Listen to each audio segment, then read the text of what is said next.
Euzubillahimineşşeytanirracim. Bismillahirrahmanirrahim. Elhamdülillahi Rabbil alemin. Ve salatu ve selamu ala Resulina Muhammed ve ala alihi ve sahbihi ecmain.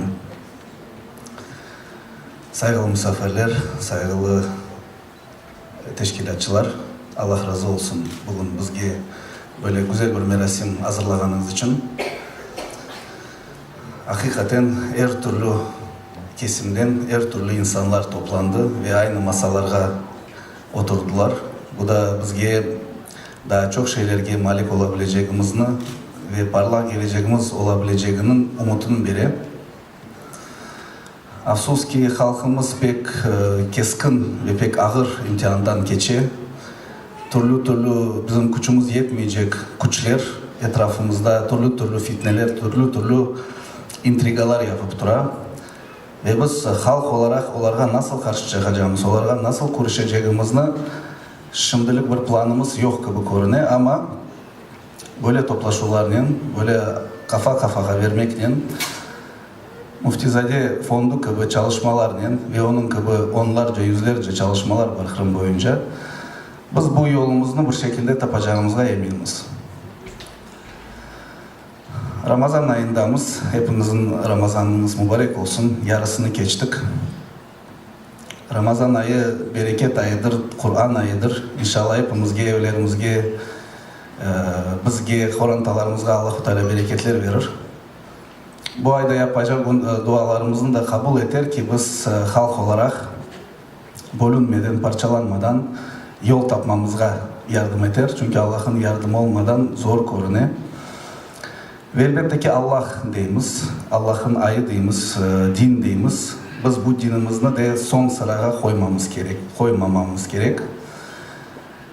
Dinsiz bir medeniyet herhalde kimse düşünmeydir. Ama afsus ki kedişat pek öyle iç açıcı değil. Onun için hem ziyalılar olarak hem cemaatin önünde durgan insanlar olarak bu son din, Peygamberimizin getirgen Allah'ın ilham etken son dinini bizim de kutup onu da yaşamamız ve kendi evlatlarımıza onu miras olarak bırakmamız gerek. O da bizim kültürümüzün büyük bir parçasıdır.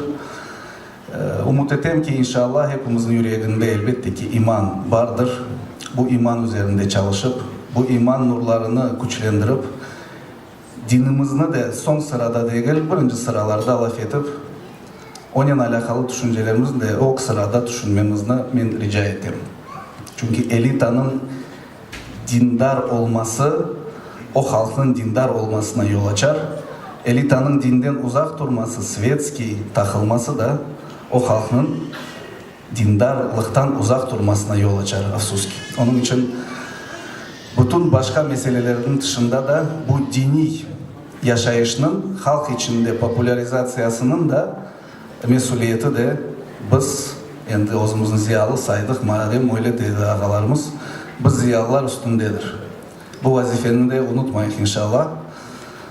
Kırım Tatarlardan pek azı çıkar der, men dinsizimdir dep, pek azı men parmakla sayılacak kadar vardır. Onun için Allah-u Teala dinimizni güçlendirsin, imanımızı güçlendirsin.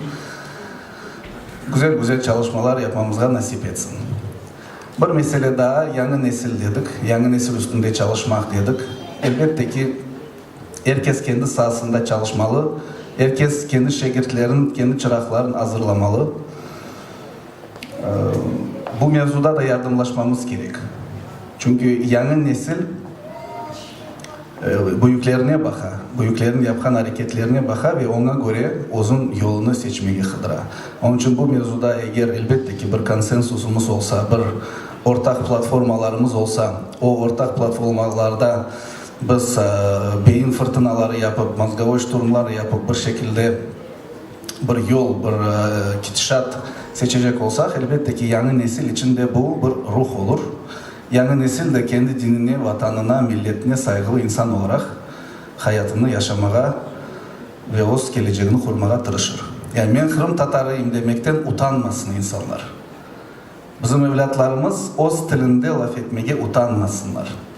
Bunu da ne Rusya'nın kuracak mektepleri, ne Rusya'nın çıkaracak Kırım Tatarca derslikleri ne de başka kimse bunu yapmayacak. Bunu endi kaç kere aytamızsa benim sizge aytmama da gerek yok. Hepiniz bu davanın yolcususunuz. Ama bir kere daha hatırlatam ki herkes o'zun etrafından başlamalı. Çünkü afsuski göremiz ki tilde olgan, yani praktikada olgan şeyler bazen farklı olan. Onun için o'z korantamızda, o'z balacıklarımız yani bunu yaşatsak başkaları da yaşatırlar inşallah. Ve Allah-u Teala'nın bu Kırım Tatarlarla alakalı bir planı var ise ki vardır inşallah. Bizni pek zor imtihanlardan geçirdi. Sürgünlüklerden geçirdi. Daha güçlü yapıp o'z vatanımıza kaytardı. Sürgünlükten evvelki bütün dertlerimizni unuttuk, sürgünlükte düşken son. Anda kene birbirimizle muhabbet olup, bir kuch olup, bir yumruk olup şu vatanımıza kayttık. O bereketini kaçırmamak gerek. Çünkü intrigantlar çok, bizni bozmak için, bizni dağıtmak için çok çalışmalar olacak. Ama o bereketini kaçırmamak gerek. Onun için kırmızı çizgilerini geçmemek gerek.